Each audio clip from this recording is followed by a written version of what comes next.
ভারত বাংলাদেশের সম্পর্কে ইলিশের গুরুত্বটা আসলে কতটুকু?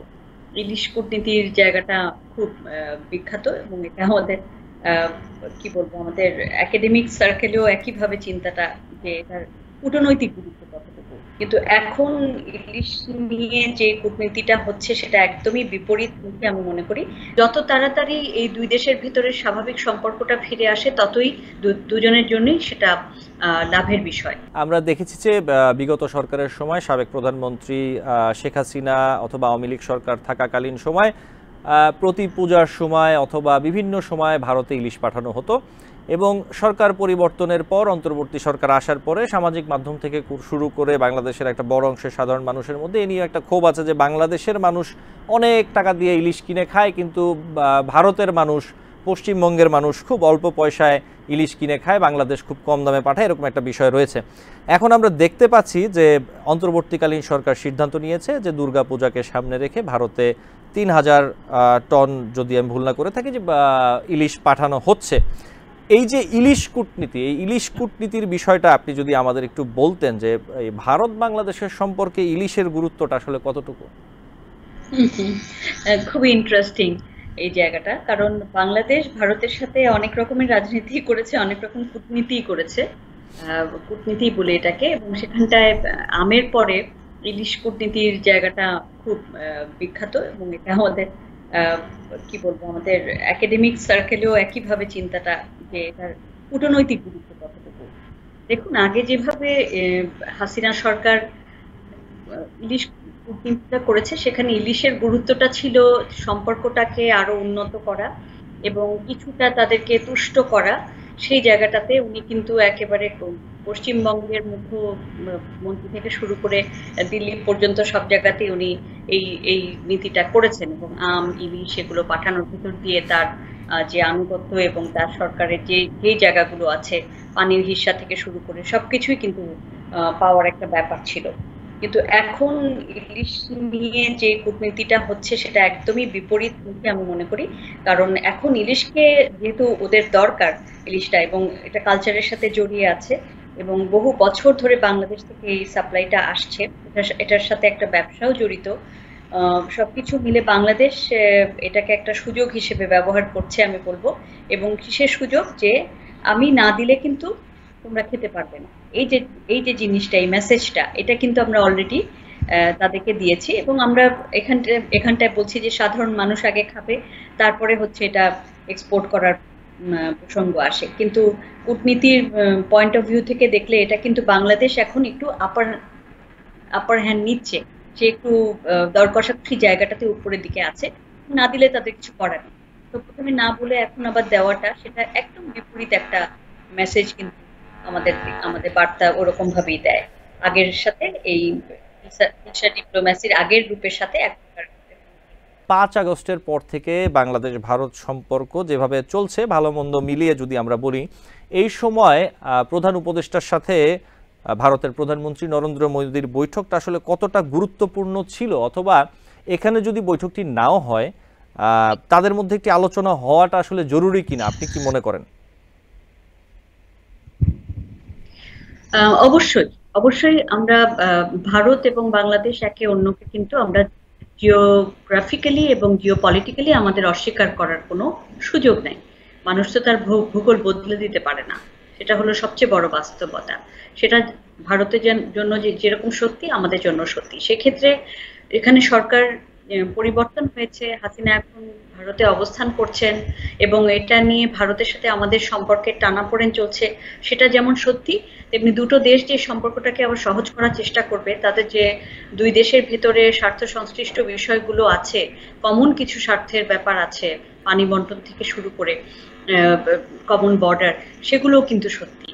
এবং যত তাড়াতাড়ি এই দুই দেশের ভেতরে স্বাভাবিক সম্পর্কটা ফিরে আসে ততই দুজনের জন্যই সেটা লাভের বিষয়। তো জাতিসংঘে একটা বড় সুযোগ ছিল তাদের দেখা হওয়ার, সেটা নানান কারণে হয়তো হচ্ছে না। অ্যাপারেন্টলি অনেক কারণ দেখানো হচ্ছে, উনি আগে যাচ্ছেন, ডক্টর ইউনূস পরে যাচ্ছেন ইত্যাদি। বাট সেটা কতটা আসলে ইচ্ছে করে হচ্ছে বা ইচ্ছে করে হচ্ছে না সেটা আমরা আমাদের আসলে বোঝার বাইরে। বাট কিছুটা সময় বোধহয় ওনারা নিচ্ছেন দুই পক্ষ থেকেই, কারণ একটা স্বাভাবিক ন্যাচারালি একটা জিনিস আসলে স্থিতাবস্থায় আসার জন্য যেটুকু সময় দেওয়ার দরকার সেটা দেওয়া দরকার। দুজনেই হয়তো এটা অনুভব করছে, কিন্তু জাতিসংঘে আরো বড় মিশন নিয়ে উনি গেছেন। শুধু ভারতের প্রধানমন্ত্রীর সাথে দেখা, এটা একটা সাইড টক হতে পারে, বাট তার চেয়েও বড় একটা এজেন্ডা বাংলাদেশের জন্য এখন অপেক্ষা করছে। আমরাও কিন্তু সেদিকে তাকিয়ে আছি যে ওখানটায় যে উনি গণতন্ত্র এবং উন্নয়ন এই দুটোকে একসাথে করে বাংলাদেশ কোনো নতুন মডেল দিতে পারে কিনা, বাংলাদেশের কথা ওনারা শুনবে এবং বাংলাদেশও ওনাদের জি, এবং এই বিষয়টাতে আমি যদি একটু আপনার কাছে আসি আর একটা বিষয় নিয়ে, যে আপনার প্রধান উপদেষ্টা ডক্টর ইউনূসকে কিন্তু আমেরিকার 4 জন সেনেটর চিঠি দিয়েছেন, এবং আপনি নিশ্চয়ই চিঠি দেখেছেন, এবং এর মধ্যে বাংলাদেশকে গণতান্ত্রিক এবং অন্যান্য যে বিষয়গুলো আছে এই বিষয়গুলোতে সহযোগিতা করার কথা বলা হয়েছে। সেনেটরদের এই চিঠি আসলে কতটা এই অন্তর্বর্তীকালীন সরকার অথবা বাংলাদেশের জন্য কি অর্থ বহন করে, নতুন করে কোনো বার্তা আপনি এর মধ্যে পেলেন কিনা? আমি সিনেটরদের চিঠিটা দেখেছি। সেটা ওনারা আসলে এই গণতন্ত্র পুনরুদ্ধার এবং এই ধরনের একটা সরকার পরিবর্তন হওয়ার প্রেক্ষাপটে বাংলাদেশকে যেভাবে দেখতে চান তার পুরোপুরি একটা প্রতিফলন চিঠিটার ভিতরে আছে।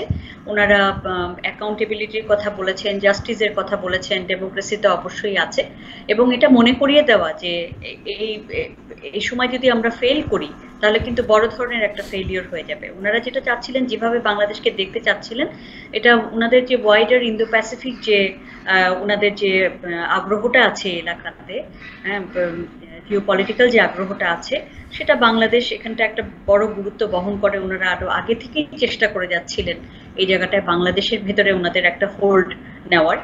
সেটা এই সরকার পরিবর্তনের ভিতর দিয়ে সুযোগটা এসছে, এবং বারবার মনে করিয়ে দিচ্ছেন ওনারা যে আমাদের কিন্তু ওই দিকেই আগাতে হবে, অস্থিতিশীলতার কোনো সুযোগ নাই, এখানে ট্রান্সপারেন্ট থাকতে হবে, অ্যাকাউন্টেবল থাকতে হবে। যেই গণতন্ত্রের যে মডেলটা আমেরিকা ব্যবহার করে জি, ডক্টর সৈয়দা রোজানা, আমি আবার আসবো আপনার কাছে অবশ্যই। আমরা একটু জি জি জি আপনাকে ধন্যবাদ। আমরা একটু জিতেন বড়ুয়ার কাছে যেতে চাই। জিতেন বড়ুয়া, আমি আপনার কাছে প্রশ্ন করব, তার আগে আমি একটা তথ্য আমি একটু আপনার সামনে তুলে ধরতে চাই। এটি ভারতীয় গণমাধ্যম এনডিটিভি বলছে যে ভারতের মণিপুরের নিরাপত্তা উপদেষ্টা কুলদীপ সিং জানিয়েছেন যে একটি গোয়েন্দা রিপোর্ট তারা পেয়েছে, যাতে প্রতিবেশী দেশ মিয়ানমার থেকে 900 কুকি সন্ত্রাসী মণিপুরে প্রবেশ করেছে, এবং তারা বলছে যে এই গোয়েন্দা রিপোর্টকে হালকাভাবে নেওয়া যাবে না। এবং এই গোয়েন্দা রিপোর্টে উল্লেখ করা হয়েছে যে মিয়ানমার থেকে মণিপুরে প্রবেশ করে এসব কুকি সন্ত্রাসী সদ্য প্রশিক্ষিত ড্রোন ভিত্তিক বোমা, প্রজেক্টাইল মিসাইল এবং জঙ্গলে যুদ্ধে পারদর্শী। এবং গোয়েন্দা কর্মকর্তার বরাত দিয়ে এনডিটিভি বলছে যে ইতোমধ্যে ওই 900 কুকি ও 30 জন করে দলে বিভক্ত হয়ে মণিপুরের বিভিন্ন প্রান্তে ছড়িয়ে পড়েছে। সেপ্টেম্বরের শেষ সপ্তাহে তারা মেইতেদের বিভিন্ন গ্রামে হামলা চালাতে পারে। এটি ভারতের বিষয়, কিন্তু আমি আসলে যে প্রশ্নটি করতে যাচ্ছি যে ভারত, বাংলাদেশ, মিয়ানমার সীমান্ত, এবং আপনি যে জায়গাটিতে আছেন খাগড়াছড়ি, এবং আমরা যদি বলি পার্বত্য জেলাগুলো, আমরা এখানে বিভিন্ন সময় দেখেছি বিভিন্ন সংগঠন, বিভিন্ন গোষ্ঠীর আসলে কিন্তু এখানে তারা কার্যক্রম পরিচালনা করে। বিভিন্ন রকম বিচ্ছিন্নতাবাদী তাদের এক ধরনের মনোকামনা আছে, অথবা তাদের মধ্যে তারা এইভাবেই কাজ করে থাকে, বিভিন্ন রকম অপারেশনস করে থাকে।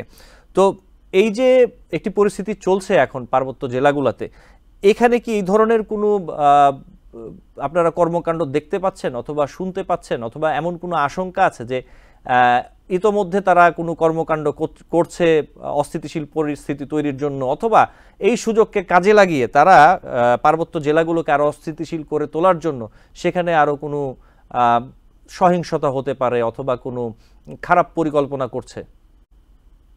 না, অবস্থার দৃষ্টিতে এটা দেখা যাচ্ছে এই ধরনের কিছু পরিকল্পনা থাকতেও পারে। কারণ এখানে যে বান্দরবান পার্বত্য জেলায় কুকিচিন নামে একটি সংগঠন রয়েছে, তারা কিন্তু মায়ানমারের সাথে সংযুক্ত ছিল। এরা বিভিন্ন সময় বড় বড় ধরনের কি বলে সন্ত্রাসী কার্যকলাপ করেছে। এখন এই মুহূর্তে সেটাও তাদের যে ধারণাটা আছে সেটা উড়িয়ে দেওয়া যায় না। এক্ষেত্রে দেখা যাচ্ছে যে ইদানিং বিশেষ করে পাহাড়ি সংগঠনগুলোর সদস্যরা খুবই মানে উগ্রতা, এদের চলাফেরায় উগ্রতা দেখা গেছে। মানে মিছিল যেটা করে 5 আগস্টের পর, আর তারা মনে করেছে বিশেষ করে এখানে আওয়ামী লীগ সরকারের আমলে শান্তি চুক্তি হয়েছে, ইউপিডিএফ শান্তি চুক্তিটাকে কখনো মানে নাই। তারা এটাকে বাতিল করে নতুন করে একটা চুক্তির মানে মানে তারা পরিস্থিতি সৃষ্টি করার জন্য তাদের একটা এটা অভিনব একটা কৌশল হতে পারে। তা সেক্ষেত্রে আমরা যেটা মনে করি আসলে পাহাড়ি জনসাধারণ কি সাধারণ মাস পিপল আসলে চুক্তিটাতে কি আছে সেটা অনেকেই একশোটা পড়ে নাই, না পড়েই মানে চুক্তিতে কিছু নাই বলা হচ্ছে। কিন্তু আমরা যদি দেখি চুক্তিটা যদি পড়ে, আর বিশেষ করে আমাদের যেটা ভুল হয়েছে যে মানে হাসিনা সরকারের সময়ে পার্বত্য জেলা পরিষদ গুলোতে যে সমস্ত চেয়ারম্যান মেম্বার নিয়োগ করা হয়েছিল, তারা আসলে আখের গুছানোর জন্য নিজেদের আখের গুছানোর জন্য তারা চেষ্টা চালিয়েছে। পার্বত্য এই সমস্যাটাকে মানে বাস্তবিকতা সমাধানের জন্য জনসাধারণকে যে মোটিভেশন ওয়ার্ক দেওয়ার কথা ছিল, যে চুক্তিতে কি আছে এগুলো কিন্তু তারা কেউই বুঝায় নাই বা জনসাধারণকে অবগত করে নাই। যার কারণে বারবার বলা হয় যে এটা একটা মানে শান্তি চুক্তি বাস্তবায়ন হয় নাই বা এটা একটা ফলস চুক্তি। আসলে চুক্তিতে এটা একটা পুরোপুরি একটা স্বায়ত্তশাসিত অঞ্চল হিসাবে মানে এই এলাকার জনগণ এই এলাকাকে শাসন করবে, এই ধরনের এই সিস্টেম গুলো এখানে দেওয়া আছে। কিন্তু এটা পরিপূর্ণভাবে না বোঝানোর কারণে বারবার যে মানে ইউপিডিএফ বলেন বা আদার্স যে সংগঠনগুলো আছে তারা জনগণকে বিভ্রান্ত করে বা ভুল বুঝিয়ে মানে তারা আবার নতুন করে চুক্তি করতে চাচ্ছে বা এই চুক্তিতে পাহাড়ি জনগোষ্ঠীর কোনো অধিকার নাই, এগুলি তারা বোঝাতে চাচ্ছে। কিন্তু বাস্তবিকতে সেটা না। এই চুক্তির আলোকেই কিন্তু পার্বত্য চট্টগ্রামের টোটাল সমস্যাটা কিন্তু সমাধান করা সম্ভব। পরিপূর্ণভাবে বাস্তবায়ন হলেই পাহাড়ে কোনো সমস্যা থাকবে না বলে আমরা সেটা মনে করি। জি আপনাকে ধন্যবাদ। এবং আমি আবার সুযোগ পেলে আপনার কাছে আসবো। আমি আবার একটু ডক্টর সৈয়দা রোজানার কাছে যেতে চাই যে প্রধান উপদেষ্টা জাতিসংঘে যাবেন, যেমনটা আপনি বলছিলেন। আমাদের অনেক প্রত্যাশা যে তিনি সেখানে যে জাতিসংঘে বক্তব্য দেবেন এবং বিভিন্ন রাষ্ট্র প্রধান থেকে শুরু করে বিভিন্ন রাষ্ট্রের গুরুত্বপূর্ণ ব্যক্তিদের সাথে তিনি দেখা করবেন। উনি যাবেন, আরও দেরি আছে, বাট আমি যদি আপনার কাছ থেকে একটু ছোট করে জানতে চাই যে আপনি কি প্রত্যাশা করেন যে আমরা আসলে প্রধান উপদেষ্টার এই সফর থেকে আসলে বাংলাদেশের পরিবর্তিত বাংলাদেশের ভাবমূর্তি উজ্জ্বল করার থেকে শুরু করে বাণিজ্যিক এবং অন্যান্য যে বিষয়, কূটনৈতিক যে বিষয়গুলো আছে, সেদিক থেকে কতটা লাভবান আমরা হতে পারি? ধন্যবাদ। আমার কাছে, আমি একটু আগেও আপনাকে বলেছি যে এবারে জাতিসংঘের সাধারণ পরিষদে বাংলাদেশের যাওয়াটা একটু অন্যরকম। বেশ কয়েক বছর ধরেই কিন্তু বাংলাদেশকে, আপনার গণতন্ত্রের যে তালিকা আছে সেখানে বাংলাদেশকে বেশ নিচে দেখানো হচ্ছিল বিভিন্ন দেশ এবং বিভিন্ন আন্তর্জাতিক সংস্থার পক্ষ থেকে। সেখানে বাংলাদেশ একটা নতুন বার্তা নিয়ে আসবে এবং এই জিনিসটা শুধু বাংলাদেশের জন্য না, সারা বিশ্ব জুড়ে যে ধরনের অটোক্রেসি এবং ফ্যাসিবাদের যে একটা মহড়া চলছে, সেখানে বাংলাদেশ একটা নতুন পরিবর্তনের একটা ধারক বাহক হিসেবে সেখানটায় উপস্থাপিত হবে। এবং এটা গেল একটা দিক, রাজনৈতিক নতুনভাবে নতুন স্বাধীন, দ্বিতীয়বার স্বাধীন দেশ হিসেবে সেখানটায় একটা মর্যাদা পাবো বলে আশা করছি। আর দ্বিতীয় যে জিনিসটা, সেটা হচ্ছে আমাদের যে ডেভেলপমেন্ট বা উন্নয়ন, যে উন্নয়ন ছিল হাসিনা সরকারের অন্যতম হাতিয়ার, রাজনৈতিক হাতিয়ার, যেটা দিয়ে উনি বলেছেন। কিন্তু এবার আমরা সত্যিকারের উন্নয়নের পয়েন্ট অফ ভিউ থেকে বাংলাদেশকে বিশ্ব কিভাবে আশা করছে সেটা দেখতে পাবো। ডক্টর ইউনূস উন্নয়নের ব্যাপারে উনি খুবই আশাবাদী এবং উনি সাস্টেনেবল ডেভেলপমেন্টের কথা বলেন। আপনারা জানেন যে বাংলাদেশ কিন্তু সাস্টেনেবল ডেভেলপমেন্ট গোল যখন হয় সেটার প্রণয়ন এবং সেটাকে নিয়ে আসার ব্যাপারে তখন হাসিনা সরকার থাকলেও যথেষ্ট এটার ব্যাপারে বাংলাদেশের কন্ট্রিবিউশন আছে। সেটা যে কারণেই উনি করে থাকুক, সেটা কিন্তু বাংলাদেশ জাতিসংঘে একটা ভালো অবদান রেখেছিল। এবং এবার এসেও এই ইন্টারিম গভর্নমেন্টে ডক্টর ইউনূস কিন্তু সেই জায়গাটাকে গুরুত্ব দিচ্ছেন এবং উনি সাথে করে নিয়ে যাচ্ছেন কিন্তু সেই উপদেষ্টাকে, এসডিজি যিনি দেখছেন, তো উনিও আছেন। আমরা আশা করছি যে এখানে শুধুমাত্র এসডিজির বিষয়ের ইমপ্লিমেন্টেশনের জিনিসগুলো নয়, তার সাথে সাথে ইনভেস্টমেন্টের জায়গাটা, বিভিন্ন সংস্থা, বিভিন্ন দেশ কিভাবে বাংলাদেশকে অর্থনৈতিকভাবে সাহায্য করতে পারে, সামাজিক প্রতিরক্ষার ব্যাপারে সাহায্য করতে পারে এবং রাজনীতি আছি, সেগুলোই থাকবে এবারের রিফ্লেকশন। এবং আমি এটা আশা করি যে বাংলাদেশ একটা ভালো জায়গায় এবার থাকবে এবং বাংলাদেশকে অনেকেই নতুনভাবে আবিষ্কার করবে। জি, আপনাকে ধন্যবাদ। জিতেন বড়ুয়া, আমি আপনার কাছে আবার একটু যেতে চাই। আমরা যে বিষয়টি নিয়ে আলোচনা শুরু করেছিলাম আসলে আজকে, যে পার্বত্য জেলাগুলো, সেই বিষয়গুলো নেই। আমি একটু আপনার কাছে জানতে চাইবো যে এই যে পরিস্থিতি চলছে পার্বত্য জেলাগুলোতে, উপদেষ্টারা, একাধিক উপদেষ্টা আজকে গিয়েছেন, সেখানে কথা বলেছেন আইন শৃঙ্খলা বাহিনী থেকে শুরু করে স্থানীয় নেতা থেকে শুরু করে বিভিন্ন সংগঠনের সাথে।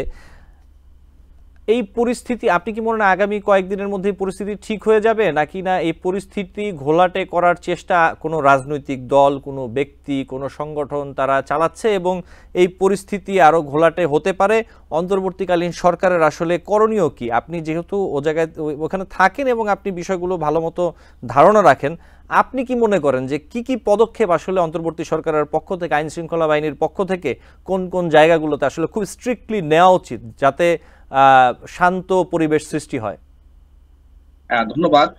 আসলে আমি যেটা মনে করছি, পরিস্থিতিটাকে ঘোলাটে করার জন্য মানে একটি মহল বা বিভিন্ন বিদেশি শক্তি যেটা বলা হয়, হ্যাঁ, সেটা কাজ করছে। পার্বত্য চট্টগ্রামের বিভিন্ন সময়ে বিভিন্ন শক্তিগুলো কাজ করে। এখন তারা তাদের এখানে দাতা সংস্থা হয়েও পার্বত্য চট্টগ্রামে ঢোকার জন্য একটা পরিস্থিতি সৃষ্টি করছে, এবং এটা দিয়ে অনেক ক্ষেত্রে বিশেষ করে কিছু পাহাড়ি বড় বড় নেতা বা বাঙালি বড় বড় নেতারা তারা কিন্তু অর্থনৈতিকভাবে লাভবান হয়। এখানে বিভিন্ন এখন আগুনে পড়ে গেছে বিভিন্ন পাড়া, বিভিন্ন গ্রাম, এগুলিকে সাহায্য সহযোগিতার জন্য বিভিন্ন সাহায্য সংস্থা কিন্তু আসতেছে। এখানে প্রজেক্ট তৈরি হবে, এখানে যে এই প্রজেক্টের অনেকে সুবিধা নিতে চাবে। এই কারণে সেটা আমি মনে করি এটা একটা সৃষ্টি করা হয়েছে বিভিন্ন ক্ষেত্রে, বিগত সময়ে আমরা দেখেছি। আর এই ক্ষেত্রে যেটা আমি মনে করব, এই পরিস্থিতিটাকে উত্তরণ করার জন্য সকলকে সহনশীল মনোভাব হতে হবে। বিশেষ করে এখানকার যে বর্তমান রাজনৈতিক যে প্রেক্ষাপট, এই প্রেক্ষাপটে এখন ধরেন এখানে কোনো আওয়ামী লীগ নেতৃবৃন্দ নাই, বিএনপি নেতৃবৃন্দরা আছে। বিএনপি কোনো সময় চুক্তিটাকে মানে নাই। তারা যদি এটাকে সহনশীলতা ভাবে পার্বত্য চট্টগ্রামের সাম্প্রদায়িক সম্পত্তি রক্ষা করার জন্য, পাহাড়ে বাঙালি মিলেমিশে থাকার জন্য কাজ করে, এখানকার এই দলের যে প্রধান নেতারা আছে তারা যদি সহমর্মিতা দেখায় এবং সহজভাবে এটাকে মানে পাহাড়িদেরকে হ্যান্ডেলিং করে, তাহলে আমি মনে করি এটা সমাধান আসবে। আবার এই ক্ষেত্রে পাহাড়ি নেতৃবৃন্দকেও সোচ্চার হতে হবে। বিশেষ করে মানে যারা অভিভাবক শ্রেণী আছে তারা কিন্তু তাদের সন্তানদেরকে, যুবক শ্রেণীদেরকে মানে কন্ট্রোলে রাখতে হবে। এখন যুবকরা খুবই উত্তেজিত, খুবই তারা মানে কি বলে উত্তেজনা দেখাচ্ছে, তারা প্রয়োজনে অস্ত্র হাতে নিবে, এই ধরনের হুমকিও দিচ্ছে। সেই ক্ষেত্রে এদেরকে বিরত রাখতে হবে। আর বিশেষ করে ধরেন আপনি যেটা বললেন যে যুবকরা তারা বলছেন যে প্রয়োজনে অস্ত্র হাতে নিবেন, কোন প্রয়োজনে আসলে অস্ত্র হাতে নিবেন, মানে কি বিষয়ে তারা অস্ত্র হাতে নেওয়ার কথা বলছে? তারা তো মানে অনেক ক্ষেত্রে যেটাতে আমরা দেখছি গত কয়েকদিন বিভিন্ন সামাজিক যোগাযোগ মাধ্যমগুলোতে তারা মোটামুটি তারা তাদের নিজেদের অস্তিত্ব রক্ষার স্বার্থে তারা তাদের মানে অস্ত্র হাতে তুলে নেবে, এই ধরনের হুমকিও তারা দিচ্ছে। কিন্তু হ্যাঁ, অনেক ক্ষেত্রে এক্ষেত্রে ধরেন আঞ্চলিক যে রাজনৈতিক দলগুলো আছে তারাও পৃষ্ঠপোষকতা করতেছে, সেটা আমরা অবস্থা দৃষ্টিকোণ থেকে দেখতেছি।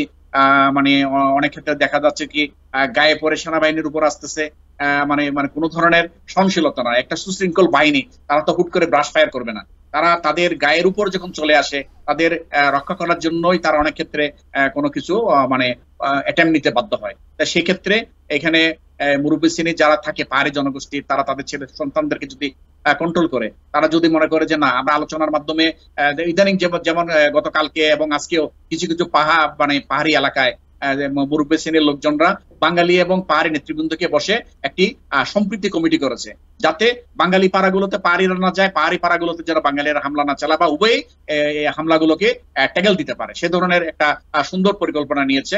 এটা বিশেষ করে খমমপুরি এলাকায় আমরা দেখেছি, জেলা সদরের আরো বিভিন্ন দিঘিনালায় আছে যেখানে ঘটনা ঘটেছে সেখানে। তো এই ধরনের সম্প্রীতি কমিটির মাধ্যমে যদি আমরা সৌহার্দ্যপূর্ণ পরিবেশটাকে মানে ধরে রাখতে পারি, আবার সেক্ষেত্রে প্রশাসনকেও সোচ্চার হতে হবে। যেমন কোন ধরনের যে ছোটখাটো ঘটনা নিয়ে যে বড় ধরনের মিছিল, মিটিং, সমাবেশ, এগুলা যেহেতু আমাদের অনেক গোয়েন্দা সংস্থা আছে, ফিল্টেক্টের তো গোয়েন্দাদের মানে ঘুরে ঘুরে এই ধরনের আবাস কিন্তু দেওয়া হয়, কিন্তু আমরা দেখতে পাচ্ছি যে কি ঘটনা ঘটে যাওয়ার পরে কিন্তু নিরাপত্তা বাহিনীর সদস্যরা সেখানে উপস্থিত হয়। তা আমাদের প্রশ্ন হচ্ছে যে আগে কেন যাচ্ছে না? আগে গেলেও তো পরিবেশ পরিস্থিতিটা এরকম হতো না। যেমন দিঘিনালা যে ঘটনাটা ঘটলো, মানে অগ্নিকাণ্ডের ঘটনা, সহিংস ঘটনা, এখানে যদি সকালবেলা থেকে শোনা যাচ্ছে এই ধরনের ঘটনা ঘটবে, তাহলে আমরা যদি মনে করতাম যে এটা কোনো এই ধরনের মিছিল মিটিংটা ওই সময়ের জন্য বন্ধ করে দেওয়া উচিত, কোনো কিছু পাহাড়িরাও করতে পারবে না, বাঙালিরাও করতে পারবে না, তাহলে একটা পিসফুল অবস্থান থাকতো বলে সেটা আমি মনে করি। এক্ষেত্রে আমি যেটা বলবো সেটা হচ্ছে আমাদের নিরাপত্তা বাহিনীকে আরো কঠোর হতে হবে, প্রশাসনকে অ্যাক্টিভ হতে হবে।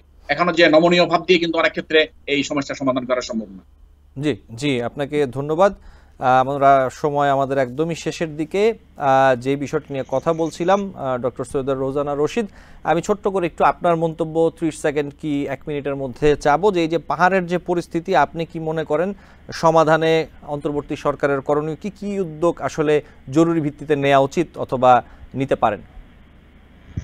আমি মনে করি যে এখানে ইনফরমেশনের একটা গ্যাপ আছে। কারা করছে, কেন করছে, কিভাবে করছে, সেটার জন্য আমাদের গোয়েন্দা নজরদারি থেকে শুরু করে ইনফরমেশন যেভাবে নেওয়া সম্ভব সেটা করতে হবে এবং ড্রাস্টিক হতে হবে। এসব জায়গায় নমনীয়তার কোনো সুযোগ নাই। দাদা যেভাবে বলেছে সেভাবেই আসলে এখানটায় একেবারেই শক্ত হাতে দমন করার একটা বিষয় আছে। স্ট্র্যাটেজিক হতে হবে এই জায়গাগুলোতে, যাতে করে মানুষের মানে কোনো ধরনের ক্যাজুয়ালিটি ছাড়াই এই ধরনের সমস্যার সমাধান করা যেতে পারে এবং সাধারণের ভিতরে এক ধরনের আস্থা নিয়ে আসা যে মানে একসাথে বসবাস করার মতো তাদের সংহতিটা যাতে থাকে, সে ধরনের মিটিং পরিবেশ তৈরি করা। এই তিনটার মাধ্যমে প্রত্যেকটা জায়গায় কন্ট্রোল সম্ভব। এই মুহূর্তে ইন্টারিম গভর্নমেন্টকে এই ধরনের পরিস্থিতিগুলো শক্তভাবে কন্ট্রোল করতে হবে, দমন করতে হবে এবং কন্ট্রোলে নিতে হবে। নিউ ইয়র্ক থেকে সম্প্রচারিত TVN 24 টেলিভিশন, বিশ্বজুড়ে বাঙালির কণ্ঠস্বর।